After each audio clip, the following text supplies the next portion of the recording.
Hello, Midway University Spanish 101 students. My name is Caroline Manny, and this video is going to be a quick introduction to me and an introduction to the class. There will be a couple more videos for you to watch in this orientation that will show you how to use your textbook. These are all really important videos, so that everybody can get an A, I want you to watch all of these videos really carefully.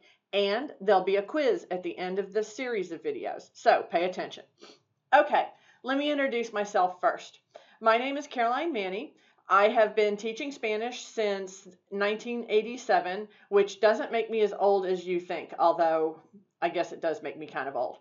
And I taught full-time for a while down in Florida in Rollins College. And then my husband and I moved back up to Kentucky, and I've been teaching part-time Spanish since we moved here. I'm a part-time Spanish teacher here at Midway University, and I work full-time as an instructional technologist and librarian, which means that I help people use the library and I help people use technology to teach. So what that means for you is you've got a professor who can actually teach Spanish and who knows enough about technology to make this online Spanish thing work. So let's spend a minute looking at the syllabus. The important parts of the syllabus that I want you guys to pay attention to are, number one, right here, you've got my name, my contact information. I prefer that you email me, but this is my telephone number. I work 7:30 to 4:30, Monday through Friday. And if you happen to be around the college, you can always stop by and see me in Little Memorial Library, room 114 on the first floor. You can read over the description of the course. You read English just fine. An important thing for you to take note of is this is the textbook that you'll need. You absolutely positively need to buy the eText access card. What that will give you is access to the homework. Now, some people like to buy the physical book, and some people like to save money and not buy the physical book. If you just get the access card, you'll get a copy of the ebook with it. So if you need to save money and an electronic book is good enough for you, then just get the access card. But if you like a physical book so that you can take notes, get the physical book too. I also recommend that you get a Spanish to English dictionary or that you learn to find Google Translate on your computer because that'll help you some. Okay. I'll let you guys read over the course objectives because once again, you read English perfectly well. But let's look at how the course is going to work. Course procedures and grading and assignments, these 2 pages, are the 2 pages of the syllabus that you need to read really, really carefully.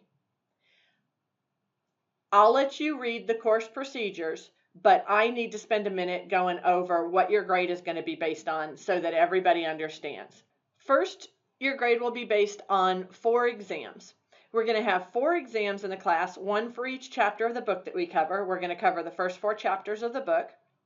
Each exam will have parts A through E. Part A will be preguntas personales, personal questions, where I will ask you 5 to 10 questions in Spanish based on the vocabulary in the chapter, and you have to answer them in a complete sentence in Spanish. This isn't scary. You're going to get every one of the preguntas personales in the recorded vocabulary activities for each chapter, so you'll know the pregunta personal and you will have practiced giving the answer. So there's no reason not to get a 100% on this part of the test. The next part of every test will be vocabulary. The vocabulary is listed at the front of every chapter, and the way I test it is I'll show you a picture like of a pencil, and you have to write the word in Spanish for pencil, which is lápiz. Now, what does that mean for you when studying? That means that you have to study well enough that you can produce the Spanish word. Okay? Part C of each test will be grammar. You'll have an activity on the test that's very similar to one of the activities of grammar for grammar that you've done in your homework, and you'll have to conjugate verbs or do some other grammar test. Part D will be a reading. I'll pull a really simple little advertisement out of a magazine or a newspaper, and you'll have to answer some questions based on that. It'll be on the topic associated with our vocabulary. So if we've learned food vocabulary, I'll pull a grocery advertisement, something like that. And then part E is the composition, where you're going to write a 5 to 10 sentence paragraph on a topic related to the week's vocabulary. I give you these composition topics every week, so you can write it ahead of time. You can even ask me to check it over if you want, and you can memorize what you wrote and reproduce it on the test. Okay, the next part of your grade is going to be participation. Every week in the assignment descriptions, there will be graded participation activities. You need to type out your answers to those and turn them into Moodle. That's how I grade participation since we're not meeting face-to-face. Homework. All of your homework will be in My Spanish Lab. That's what your access code is for when you buy the book. And there will be a separate video in this orientation series on how to use My Spanish Lab. You will also have 4 assignments in a program called Flipgrid, which is a web-based tool where you will be making a quick, less than 1 minute video of yourself speaking Spanish. So you'll need a microphone and a webcam for that. And I'll explain that more when we get closer to the first one, which will be in the second week of classes.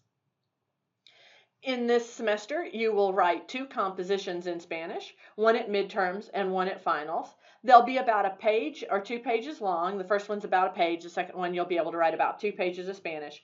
And you'll be using all the vocabulary that we learn in the chapters to write that composition. You're going to be impressed with yourself. The reason I ask you guys to do those compositions is you are going to be super impressed with how much you can do in Spanish. And then lastly, you'll have a cultural component to this class. For that, you're going to choose a topic of cultural interest to the Hispanic community.